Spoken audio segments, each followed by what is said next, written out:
This lecture has been made available to you courtesy of the American Numismatic Society. I don't know if today's speaker needs a lot of introduction, but we're joined today by Scott Miller, who's an ANS Life Fellow, and he's been an active member of the Society for the past 46 years. He specializes in medals and has written extensively on the topic, including his book, Medallic Art of the American Numismatic Society, 1865 to 2014, and his frequent contributions to both the Coinage of the Americas conferences and the ANS magazine. Today, he'll be discussing the impact of the Beaux-Arts Medal in America by Barbara A. Baxter. And with that, I turn it over to you, Scott. Fantastic. Okay, I take it you can all see this? Yep. Okay, Yeah. great. So today is a one of the book club series talks, and as you just heard, it's on Barbara Baxter's Beaux-Arts Medal in America. Some of the people here were around in 1987 and remember the exhibit. Others are a bit younger, but historically, American medals are considered a poor relation of coins as far as collectors go. They were very popular in the 19th century, but they were popular as an adjunct of coins or a coin-like thing. Medals should be struck, they should be coin size, they should be in series. Themes were very big in American collecting. So, Washington medals, Civil War medals, Lincoln medals, Mint medals, Indian peace medals. These are the general areas that collectors were looking at.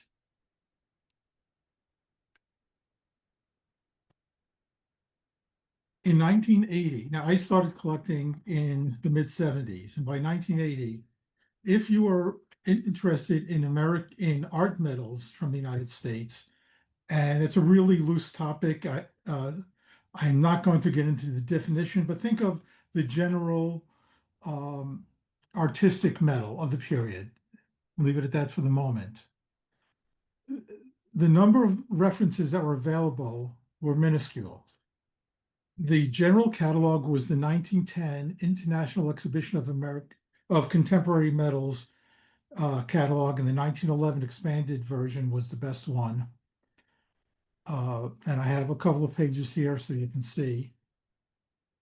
It was long out of print, not easy to get. Remember, this is pre-internet days. So you can't just go online and look things up. You can't check booksellers very easily. So this was actually a tough book to find. Fortunately, I was able to go up to the ANS, which had open shelves at the time, and I can check it out whenever I needed it. The other book was the 1923 National Sculpture Society exhibition catalog. Now, both the 1910 and the 1923 exhibitions took place in Audubon Terrace. Just coincidence there, I guess. But the 1923 catalog, besides listing a lot of information about sculptors and their exhibits, had a separate section on medalists and what they showed.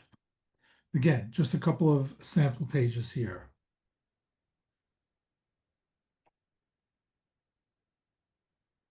So, sort of sum up, there were very few references, no internet, no institutional databases that you can get to online. Things were not easily available. There was the numismatists, the American Journal of Numismatics, but these were, again, not easily obtainable. There were a few artist-specific biographies out there. John Murtha's 1957 book on Paul Manship was one of the really good ones, but again, not easy to find. If you wanted information, say, on the Harriman Medal here by Fraser, and I mentioned this one specifically because when the Beaux-Arts exhibit came out, this was one of the medals that people got really excited about. But if you wanted information on it prior to 1987, you didn't have a whole lot of resources.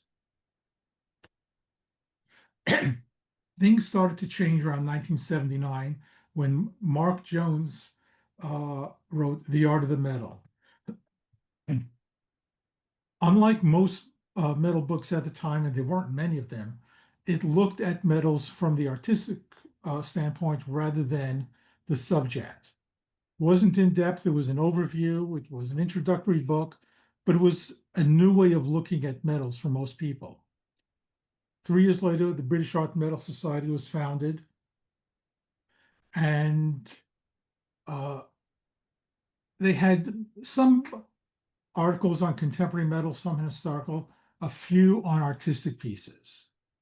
One thing I'll mention, I put it in here just to remind myself, you hear the phrase Art Nouveau medal a lot. Art Nouveau is a specific artistic style from the late 19th, early 20th century.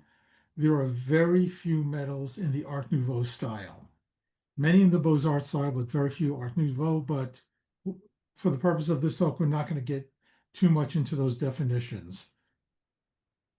1980, Alan Stoll was hired as the curator of medieval and modern coins at the ANS, and that's Alan there on the right. Fortunately, he was very interested in medallic art. He was involved with organizations such as FIDM and AMSA, the American Medallic Sculptors Association. He organized 2 coacs on the medal in America, and also the 1987 Beaux-Arts exhibit. And for that exhibit, he brought in Barbara Baxter to help with the exhibit and to write the catalog.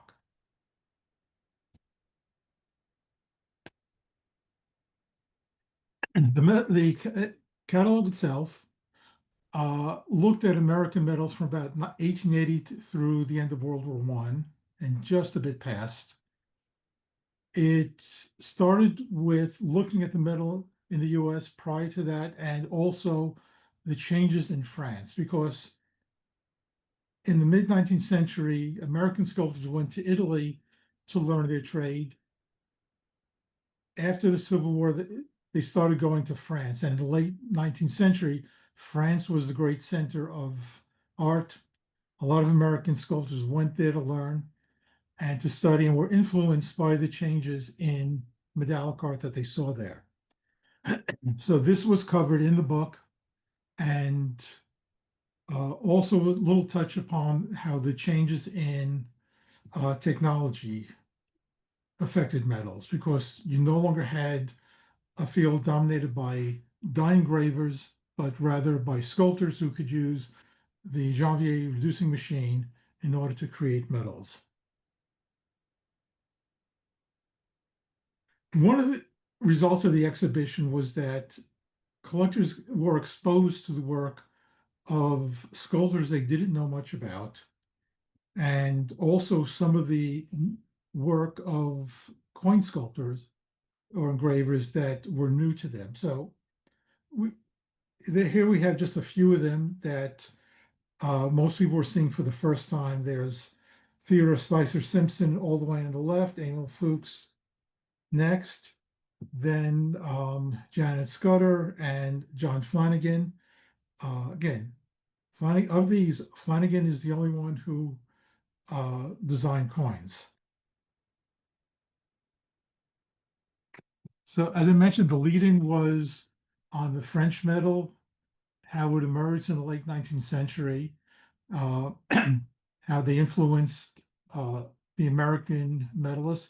And there you have a piece by David Daguerre, Lord Byron on the top right, and then below that, Roty's portrait of his parents on the left, and work by Alessandro Charpentier, bottom right.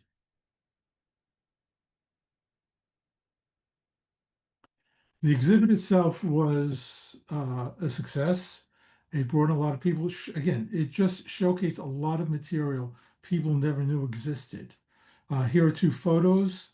The one on the left, thanks to George Couhay, we can identify as Karen Worth, Al McDonald, Alan Stoll, and Dick Johnson.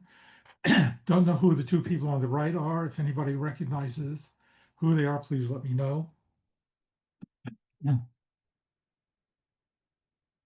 By the way, you can see, like, in the right hand side, a couple of pieces. I think that's Francis Grimes. There up here, that's Bela Pratt. the late 70s, early 80s also saw an explosion almost in dealers who specialize in metals. So we had people going to coin shows, we had these auctions of metals, but I'm only mentioning people who are not in business now. So probably the biggest or most prominent of them were Johnson and Jensen, which later morphed into Collectors Auctions Limited. Lower left there, Dick Johnson and Chris Jensen started that firm. In the center, you have Joe Levine, Presidential Coin and Antique, and then Bob Levin with World Art Medals. There are others, but those are three that issued regular catalogs. Ross and Tannenbaum, Charles Kirtley, Richard Margolis. There were a lot of metal dealers that would show up to shows. There were a lot of people that would go to flea markets. We don't have a lot of shows. We don't have flea markets anymore. There's the internet, but it's not as much fun. And we don't have quite the catalogs that people could pull out. In these catalogs, World Art Medals never went in for very much in the way of lengthy descriptions. The other two did. And so Johnson and Jensen and Presidential both used Baxter numbers and information from the catalog in their catalogs. And again, it was just one of those things that got more people interested. Since that time, we've had a few books on metals, not many. There were some general works on James L. Fraser and Herman McNeil. We had American Art Medals by David Alexander, my own book on ANS medals. Not a lot. The ANS published the Halo catalog from Victor Brenner's exhibit, and a co-op should be coming out pretty soon. If we have any authors here and want to plug their research, this might be a good time to say something. I know there are some out there that are working on it. Anybody? Okay, we'll move on. But you will notice that most of the work on things that have been published up to this point are about coin designers. You design a coin and people are interested as an adjunct. So I will say that in the art world in general stays away from things that haven't already been done. In preparing this, I went to take a look. I've got about a dozen books on Augustus St. Gaudens, 5 or 6 on Paul Manship, and that's pretty much it. People are not writing about the slightly less known, really good people. There's nothing or not much on Adolf Weinman. There's not much on Janet Scudder. There's her autobiography, but people don't write about this. They don't write about Spicer Simpson. But the only thing we do have is Susan Lefshine's book on the John Marquesi collection, which again, highly recommended. And the medals are pretty much online at Cornell.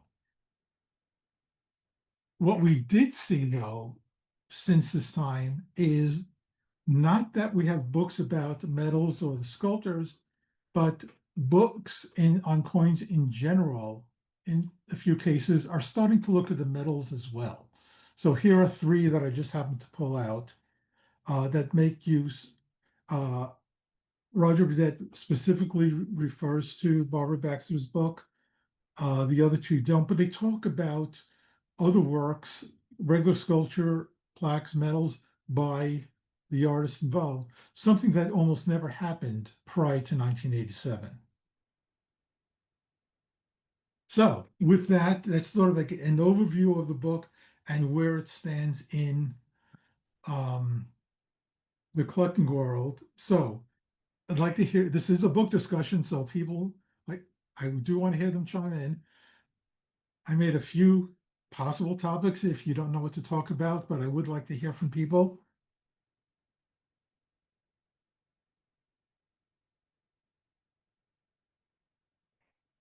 Anybody out there?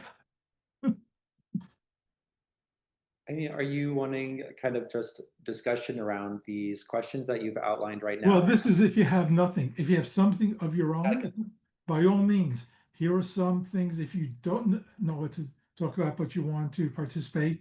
And if there's nothing here, then I've got another page with even more of them. But I mean, some of the things that in 1987 were discussed, how the Beaux-Arts Medal was a product of changing technology. And the changing technology is something we see going on today with computer-generated coins and medals.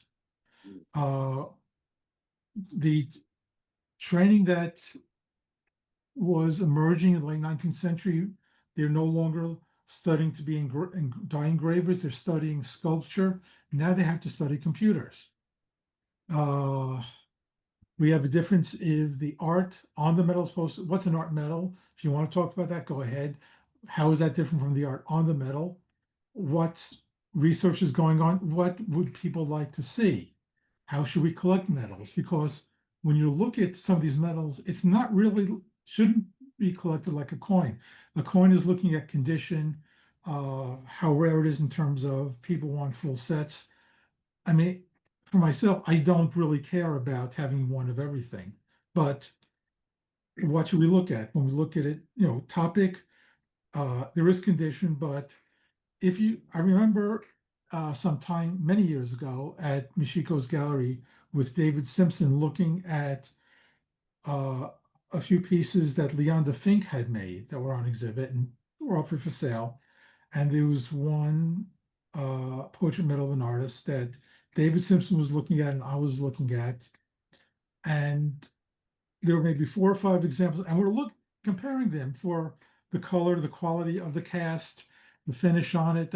All these things are important when you collect. It's very similar to collecting prints in that regard. So we can talk about that. How has the function of the medal changed over the years? Scott, Yes. hi, Steve Scher here. I think that's an extremely important point, and it focuses on, you haven't brought up the question of FIDEM or the idea, and during the years when I was sort of chairing this oldest committee, the constant question that came up was, what is a medal? Or anyway, and that was the question that I think is really key. I mean, there's always the question of how do you, when people look at medals and they still call them coins, how do we sort of emphasize the fact that this is sculpture, that these are works of art, which I've always sort of pushed. But the question of what is a medal is, I think, extremely important, because you go to FIDEM and you look at the exhibition and you say, well, this isn't a little round object anymore with maybe images on both sides and a legend and whatever. These are really small sculptures. And at the time, I tried to put together a definition for the committee so that we could judge to whom the award would go as a very prominent career medalist. And I wanted to be cognizant of the fact that modern art has totally changed the idea of what is art, and to allow a great deal of latitude in the definition. And finally, I came up with anything is okay as long as it's commemorative. It seemed to me about the only thing you could hang on to as a definition of what is a medal. And even when I sort of proposed that, I felt, I'm going to be the object of a great deal of counter arguments. But I think it's something that is extremely important to try to define, because otherwise, I mean, it's all right if a medal is small sculpture, it is small sculpture. But what really separates it from something that is only small sculpture in the intent of the artist from what is being called a medal? Well, I sat in on some of those meetings, and I can assure everybody, yes, some of those discussions were pretty contentious. I would, though, make just a couple of comments, and if I can get a couple of slides down, is one of the things that I had put together as something to possibly discuss later, is the commemorative aspect, because one of the things I'm interested in is the portrait medal of the period, but these are not commemoratives. They don't commemorate any event. They sort of take the place in between a photograph and a painting, that people would have these made and they would give them out as presents. Photographs in 1900 were very easy to have made and hand out. Paintings were still expensive. These were affordable to the upper middle class. And there was a period of about 25 years when they were very popular. So in one respect, you could say it commemorates the person, but it commemorates not an event, if you will. It's not an anniversary. It's not something that took place politically. It's just taking the place of a photo or painting. But that's what the original medals did Yes. at the very beginning. They commemorated, they were portraits commemorating somebody who had commissioned them. They just happened to have a lot of other stuff on them. Mhm. But they were, I mean, yes, I include that in the definition of Right. commemorative. But when I tried to define what is the portrait medal as opposed to the commemorative medal, it goes a little different. But again, it's not looking for the definitive answer to anything other than, if I want to write an article or a book, how will I define what goes inside it? So these commemorate or depict people, but they don't commemorate a specific event, like somebody being given a particular position at work or getting married, or Oh, things like that. but that's okay. It is Right. commemorative. So anyway, so we have that. Can somebody else jump in here?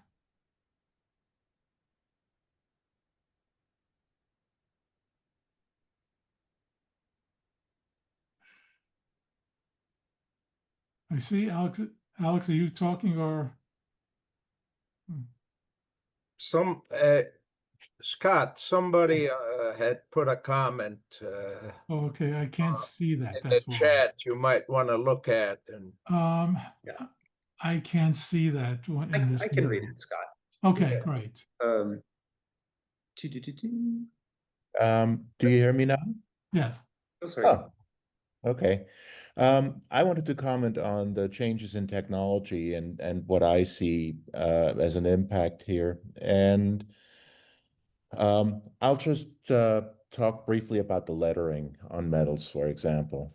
I recently watched the Medal Maker movie that shows Laura Garden Fraser designing the National Sculpture Society Medal of Honor, and how she painstakingly sculpted every single letter on that medal in clay. And it may be hardly distinguishable, but I think the irregularities in alignment, in size, in shape, it's not a standardized font. It's every letter is handcrafted. You can tell in the overall appearance of the medal, in the impression that it makes. And I look at modern medals where, understandably, lots of artists to take the shortcut in lettering and have it computer generated. It looks lifeless in comparison to me. So that's for me a clear impact, a difference in modern and older metal. But you have to remember that in early medals, they were using punches, which would not be the sort of handcrafted lettering. So that you had both. That was an earlier version of Yeah. the indirect, let's say, Yeah. impact of the artist on the lettering. Right. Yeah, and I do want to discuss what was posted in the chat, but just on the topic of technology, I was curious, with it being so much more computer generated today, how is that impacting the way that artists, other designers really approach their medals? Because I think with the reduction machine, suddenly you could have these certain details that you were creating on a scale that were being brought down, and ostensibly using a computer, you could get even more fine-grained with those kinds of details. If I can chime in on that, because I'm dealing right now with a medal project. Well, the ANS is trying to issue a 250th anniversary medal next year, and it's interesting to me when I talk with the mints, and they assume, for example, that they might get a two-dimensional drawing, I mean a flat drawing, and work on the basis of the drawing, not even a three-dimensional model anymore. And then supposedly they scan that in and turn it into a three-dimensional rendition. So um, that is so foreign to what would have happened in earlier days. I mean, staff artists were always available to it, but I wonder how much of the process has changed, and where the expertise is that's probably been lost, is not taught anymore, and where computers are just used as a crutch. I think that's a very important point. In fact, the Medal Collectors of America, as Gamal knows, issues a medal every year. And the committee has to sort of decide on a particular artist.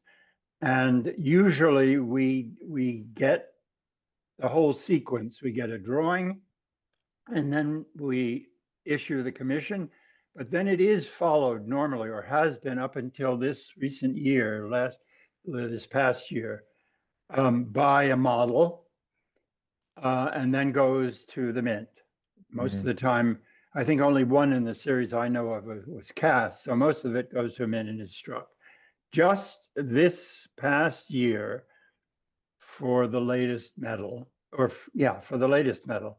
In fact, I think the artist only used computerized drawings or some sort of program that she used, which did not include making a model, either a plaster or wax or whatever.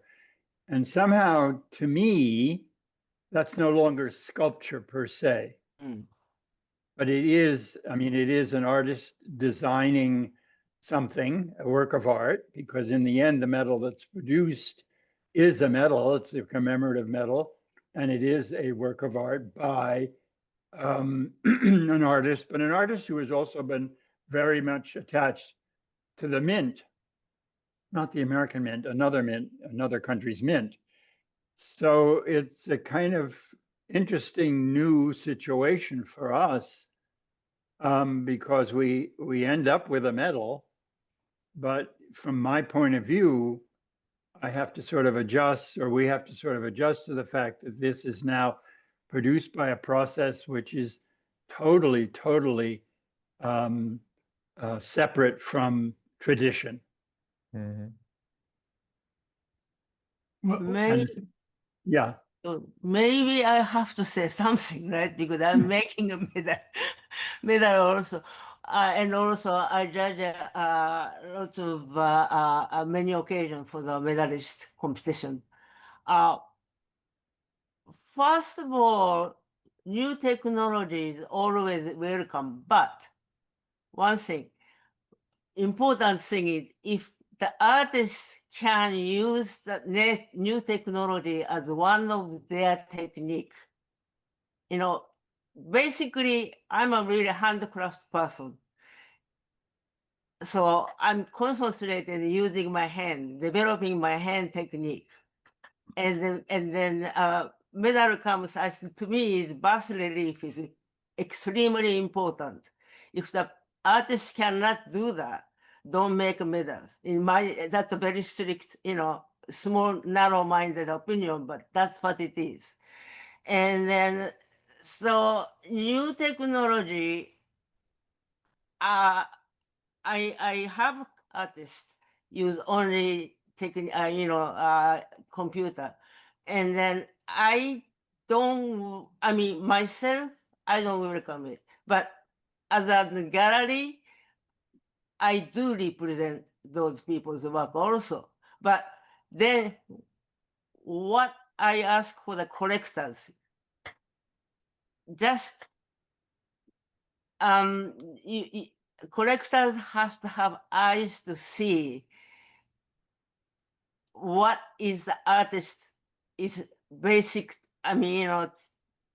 Basic what they call it, basic philosophy of medals. And otherwise, if the collectors are accepting only technologically created medal, and we don't have any control over it. I don't have any control over it too. So I welcome it for them. But personally, if the artist does not know how to do handcrafts work, don't use technology too much. That's my opinion. Mhm. Yeah. And then medal is basically bas relief and monument and statement in the hand. That's what I look for. And then it's okay. I do make a three-dimensional format also, but still basically bas relief. I use that all the time. That's my basic, basic opinion, not opinion, basic judgment. If the artist can do that technique, old-fashioned technique, but if they don't use that, I don't take it. As a judge person, I don't take that. Mm. Yeah. So it all depends on not only the artist and the collectors, whoever look at them, critics, they have to know what they have to look for it. Basically, art is hand-making art. That's my opinion. So I don't know if it goes to everybody else also, but I thought I had to say something. And then, so that's the only thing I have to say. Okay, well, looking at the last 140, 150 years, we've seen a lot of change. In the 1880s, most medals were still being made as a result of engraved dies, hand engraved. But even those were making use of some mechanical aids. But, excuse me, it was the reducing machine that brought about this revolution almost, where sculptors rather than die engravers were starting to run the show. In most parts of Europe and the United States, this was fine with people. Not so much in Germany. If you ever get a chance to read the introduction to the 1910 International Exhibition catalog, Agnes Baldwin discusses how the changing technology was being greeted by in general, and mentioned that there was a lot of opposition.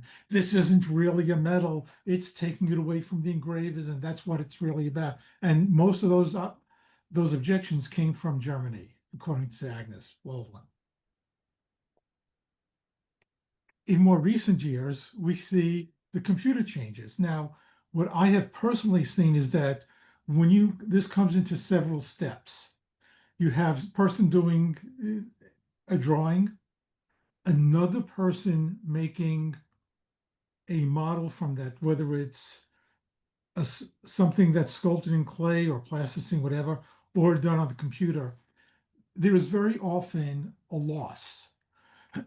Not that the person who was sculpting isn't any good, but it's somebody reinterpreting the first person's work. And the few that I've seen don't come off as well as the original drawing did. But what we're starting to see also is that as we go into the future, that's not going to happen. For the most part, it's going to be people who are trained on computers to start with, doing the initial design, doing the modeling, everything going to be on computers. It's not what I particularly like, but not much I can do about it. Not much I'm going to do about it. You know, it's just that technology just changed. I acknowledge it, but it's something we're going to have to live with. The flip side is going to be the people who who sort of put things together.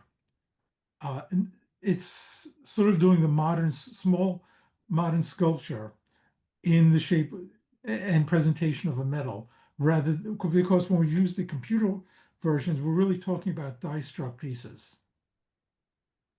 So the ones that are doing metals that are being assembled from other things, that won't probably not be affected, but the struck pieces, yeah, it's going to be computer, and whether we like it or not, sort of have to accept it's happening. Well, I Yeah. can say that you're absolutely right. But this latest experience that I had was a discussion with the artist about what are we going to show, what kind of themes, what kind of images are we going to, deciding upon those, and then the whole thing going directly into a computer program. Mm. So there was no sort what we associate really with art, and with especially with the revival of the cast metal in 19th century France, which was such an important moment, I think, in the history of metals. Somehow you've lost the craftsmanship. I mean, is there craftsmanship in a computer program?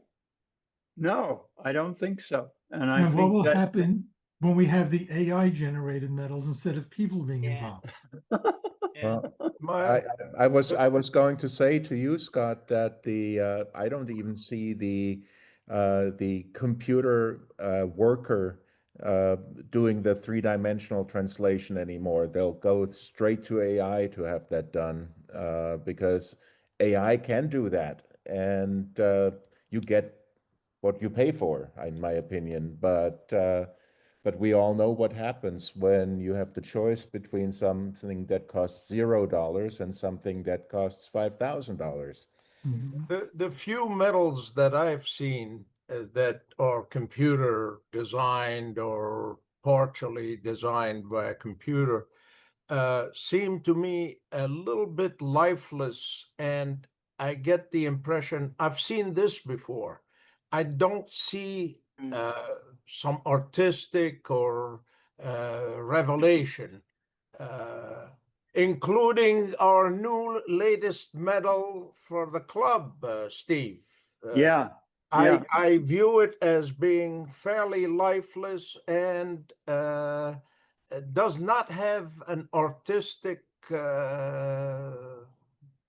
lively, life, something, a revelation. I don't see a revelation in it from Yes, an I was artistic point being of view. reticent at our last meeting, but yes, the devices were basically lifted out of other pieces, Yeah, and they that's were exactly done. how I look at it. Yes, they were done low relief, which can be very good, but Yeah. this was done almost as an outline rather than as a modeled piece. Can I say just one thing? You can As say more than one. I'm sorry, but the art, any art, is a self-expression, emotional expression, and then it's come to what kind of statement artist wants to convey is individually different. Basically, it's emotional, artist emotional expression is most basic. Mhm. And then when it comes computerized, okay, I'm sure their computer technique is developing every single minute. It's okay. But again, if the artist cannot control the machinery, then it's like machine is part of like brush, part of chisels. That's the way it's supposed to be. You I, know.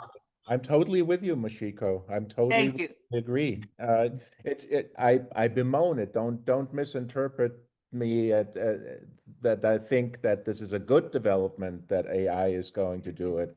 I think it's a bad thing. I remember when I saw the first AI generated images, and there was a certain wow factor to them. But with time, you realize that they have a distinct AI-ness to them, and they're all similar in some Yeah. hard to define way. Um, and why are we seeing them? Well, because it's cheaper to have an AI Yeah. generate something for you than to pay an artist to do something with life and passion. And I'm afraid the same thing will happen in sculpture as well. Yeah. Can I just say something? Because I actually gave a talk at MCA about the medalist who trained in Paris at the turn of the century. And I also taught a class in 600 years of French medals at the summer seminar. And if we look at what some people might say would be the apex of American kind of medallic art, which would be the turn of the last century, those people were virtually all sculptures. We look at them in a more limited fashion. We look at them, their medallic art, their work on coinage, people like St. Gordon's and Flanagan and Weinman and Pratt and Brenner. But of that group, actually only Brenner was really more or less devoted to metals. I mean, they were all primarily sculptors who applied a little bit of their expertise to medallic art, but their main body of work was really sculpture. So they were very much looking at this in a three-dimensional vein. And now we're dealing more with graphic artists. And I know, talking to some people involved with the American Coinage, CCAC group, one of the problems they're finding is that you have graphic artists who really they may make beautiful drawings, beautiful paintings, but those don't necessarily translate into a bas-relief, into a three-dimensional image well. And the one of the problems that they're having is actually doing that, viewing artwork that, well, this really does, it's a beautiful picture, but it's not going to work as a coin or as a metal. And I think that's what's happening now, that we've gone from, the original, go back to Renaissance artists who kind of dabbled in, but they were polymaths. They were sculptors, and they did everything, so they could manage to come up with some beautiful metals. Then once the struck metal came into play, then it became a very specialized art. You had just engravers, and then you had the two schools. You had sculptors and you had engravers. And then eventually, of course, with the reduction machines, then the sculptors came back into the picture, and you had the revival of the cast metals, as you did with the early Renaissance metals. But now we're getting to the point that we're back to, sculptors are not involved as much, and I think we're seeing it in terms of I don't know, just the quality of the artwork. I mean, if you look at American coinage, look at the metals, they're kind of, I don't know, I guess they're kind of boring. I mean, if you look at the whole series, the America Beautiful quarters as an example, some of the other things that are coming out, there are a few graphic artists who excel in producing images that work well in 3 dimensions, but not many. A lot are kind of, as I say, the work is rather mundane, and I think that's the problem.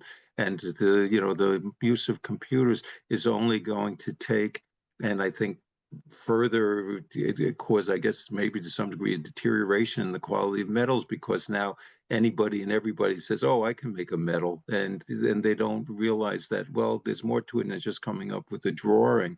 I mean, does the drawing really work in 3 dimensions? And that's the problem. I mean, I think when we had sculptors involved, they were aware of the possibilities and the limitations of, of 3-dimensional art, whereas graphic artists think, well, anything they draw will convert into a metal, and it doesn't necessarily work well. That's the problem. Also a question of training, I think. I mean, when I look at Laura Garden Fraser medals and the play of light on the reflective surface of the metal, Mhm. how she expertly used that for great effect. I mean, Mhm. that's something you have to either have an innate genius for, or you have to study and learn it. Mhm. And Right, if nobody's teaching you, right. where's it coming from? Well, and that's the thing with as I said, the sculptor engravers a century ago. I mean, they went to Paris primarily to work in the various ateliers and go to the academies, but they weren't studying with medalists, except perhaps poor Brenner, who studied with Rodi. But they were there to really study with sculptors. They were interested in the sculptural art. So they acquired additional expertise, and then it applied to their works in medallic art. Now, I think again, they're because of the ease with working with computers. Yeah, you don't see people who are trained in, like, okay, here, make a model, sculpt this, here, make a plaster. We're seeing that because it's easier now to just come up with a drawing, and you could kind of put it into the computer. You can scan things. You're losing that intermediary step, which I think is important. I think there's something to be said for coming up with a plaster for sculpting something, because then you can tweak it and you say, well, this really doesn't work. It looked nice in the picture, but I have to change the relief here. This should be higher relief. This works well in the picture, but these fine details aren't going to really translate well into 3 dimensions. There's something to be said for that intermediary step, which they're kind of giving kind of short shrift to. But I think it's an important thing. I think having people that make plasters, that make things like that, it really it comes out, you come up with a better product in the end. Well, that sort of puts an onus on art schools, which unfortunately really do not teach a lot about metal making in general, Mhm. and probably not all that much about sculpture the way they used to. Mhm. There were certain things, if you look at the works, again, the St. Gordons, the Daniel Chester Frenches, and so on, Mhm. they worried a lot about perspective, about how Mhm. things would be viewed. So we know uh, the Diana of the Tower, for example, the original one is in Philadelphia because once it went up, St. Gordon said it's too big. It's not really the right size for the location. He made another one and swapped it out. When Daniel Chester French was working on the Lincoln for the Lincoln Memorial in Mhm. Washington, he had models made and he was playing around with it and looking at it, by placing it up and seeing how it would appear to him at different viewpoints, because that was going to be important in the perspective. And does some part have to be elongated? Does something have to be a little Mhm. bit wrong, close up, sitting in the guy's lap? But looking at it from that distance and from that angle, you have to make allowances. I don't know that the schools are necessarily doing that because figural sculpture is not really very popular these days. I should mention that the Tyler School of Art and Architecture at Temple has introduced a course on medallic art, Mhm. which is a sort of a first. And submitted they submitted some of their medals to the British Art Medal Society student competition, and they actually won an award. So there is hope that traditions are being maintained somewhere. The thing about the figurative sculpture, Scott, I don't know if do you remember when Joe Menna was doing one of these, and he's the chief engraver for the Mint, and he was talking about he does a lot of action figures too and things like that, and that's where that activity seems to be focused in the marketplace and things like that. Is you see them in stores and things like that. You don't see them in public squares and things like that anymore. But the software that he was using, he was working on a three-dimensional object, and he could change the form and change the lighting and change the angle that he was looking at. So there is a new version of modeling that is going on with the people who are working like that. It's just, of course, a step between taking a drawing from one place and just feeding it into a computer and having it render it automatically, right? But there is an intelligence and a sculptor working on just a digital model. It's not a plaster model, and certainly not everyone does it. I think with the programs that exist, at least I think for the last AMSA medal, MCA medal, I'm not even sure there was a drawing. I mean, we decided on certain images, and I think that the images went directly to the Mint. We had a figure of Cleo, the Muse Cleo, et cetera, and it came from images of Cleo. I'm not sure the artist.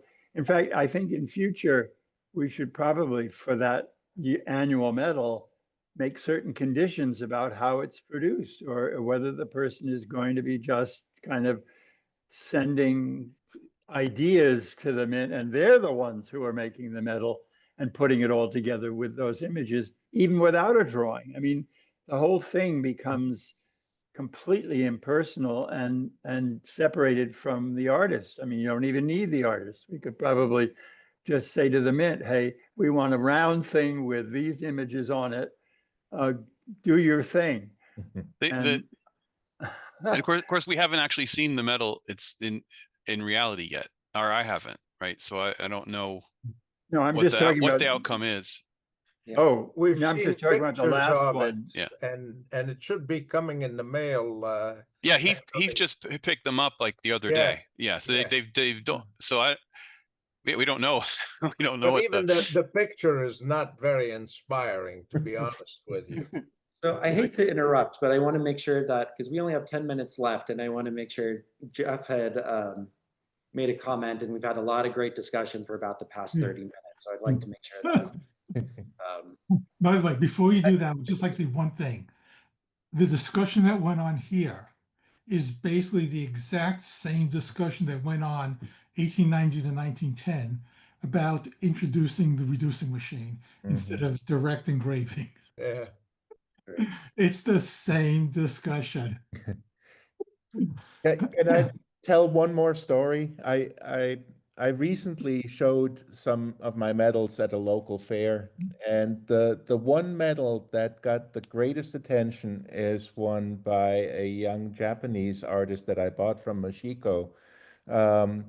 And it's neither cast nor struck. It's wound copper wire, I believe, that's hammered out at the top into flower shapes. So a completely different kind of process.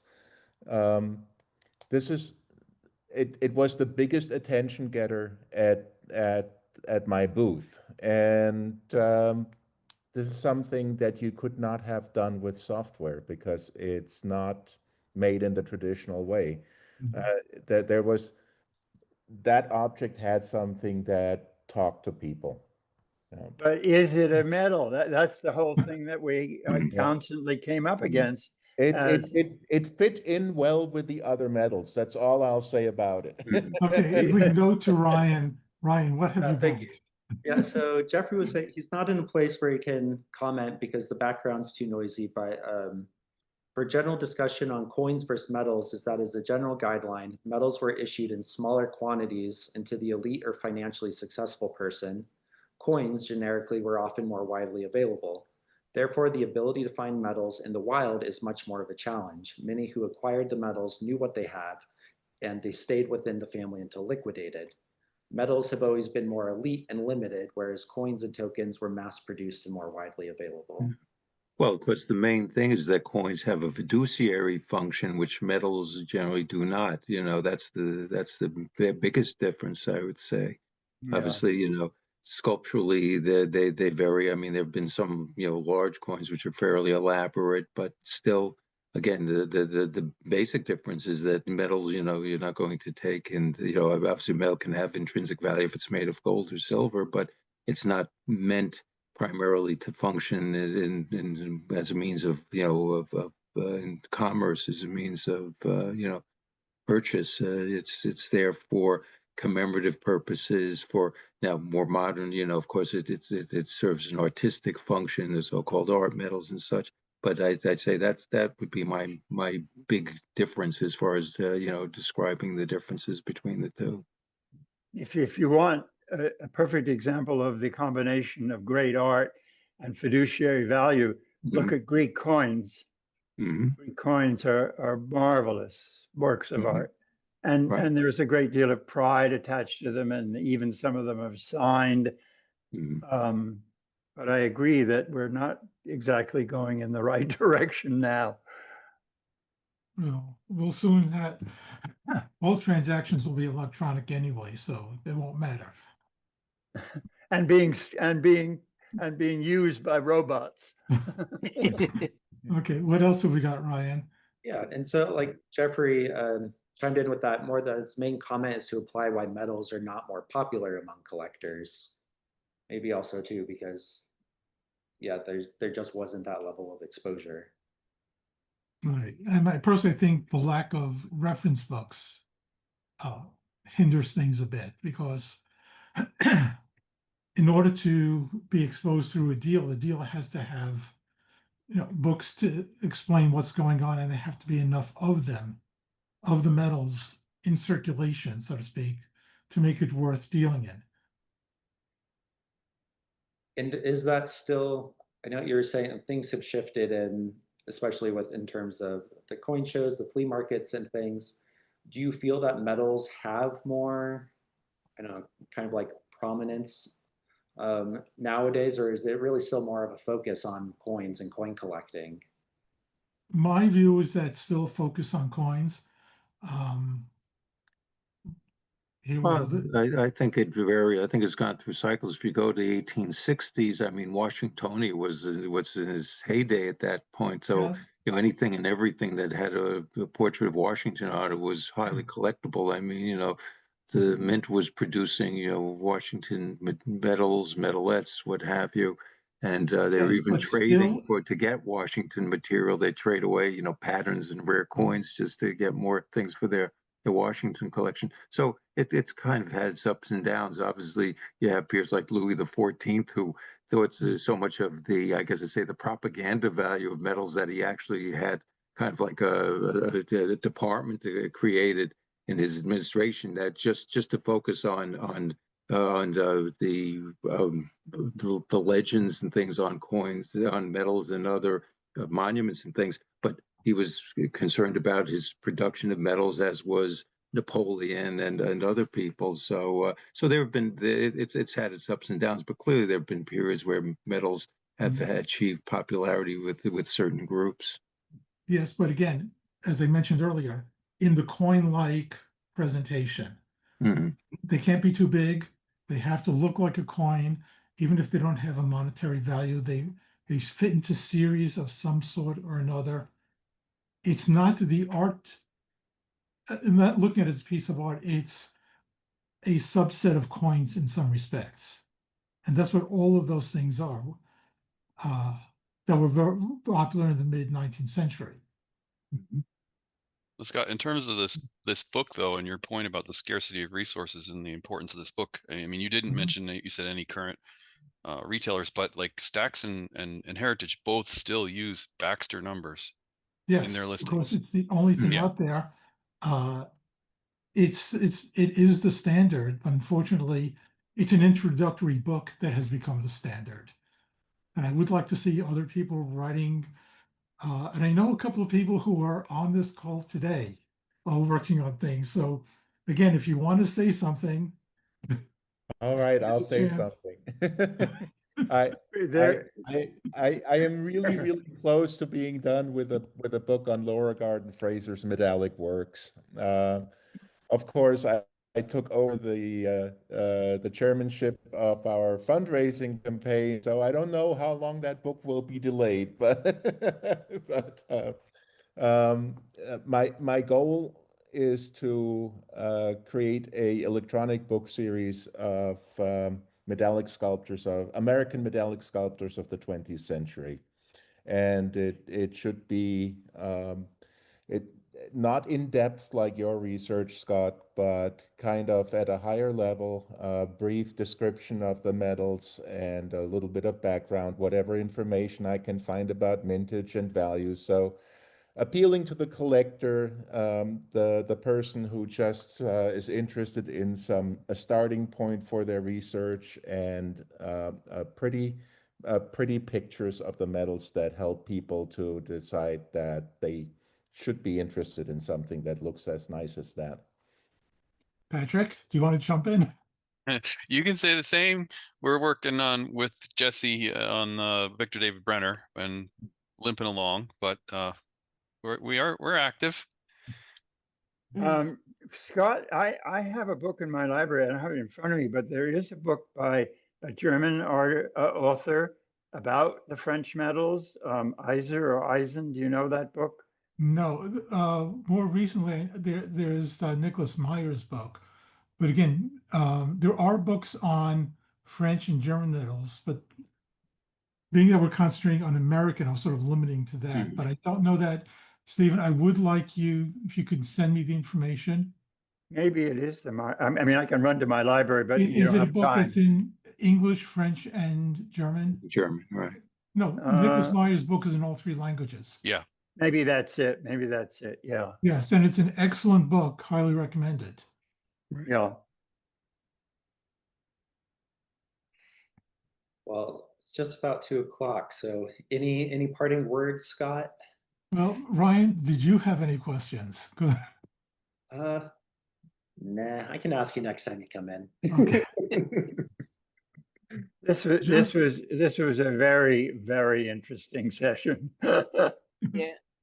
Thank you. Well, I'm glad. Just that, the Baxter book was sort of an introduction. There's a lot more that can be done. Medals, American medals, are where coins were, 150 years ago in terms of research opportunities. I am working on a few things myself, which are not far along enough, besides the Brenner book, to really discuss at the moment. But it's an open field on what could be published, and especially the post 1880 material. Once you get out of thematic collecting, then there's an almost endless amount of research opportunity. Other things are again, we didn't really get to discuss about how to collect these, but what there is, cast versus struck. I did have one picture that I had, which if I can get it here. I guess we're not moving for some reason, but it's a picture of a cast. I know how to get it. Where's view? So it was over here showing two pieces. This is Susan Pratt Kennedy by Frederick McMonnies. This is the smallest size. He produced this in 3 different sizes and sold them commercially. The one on the left is an electrotype from the period, and the one on the right is a bronze cast from the period. So this was if we were sort of stuck, an introduction into electrotype versus cast versus struck versus, what have you. How do these affect desirability, collecting, things like that? That's another session, connoisseurship. Yes, exactly. And I was hoping you would jump in, but we never had to go there. But we've had that discussion before, and I think we're on the same page there. So I just wish that when people saw medals that they'd stop calling them coins. Yeah, thank you. well, I'm going to stop share for a moment there. I can look actually see if there's anything in chat, which I couldn't do before. Okay, very good. So anything else from anybody? Otherwise, I guess we'll call it quits. Thank you, Scott. Yeah. Well, Yeah, thanks for coming in. Scott. Very good. Ended up with a big audience after all. Many thanks. Yeah, thank you, Scott, and thank you everyone for the great discussion.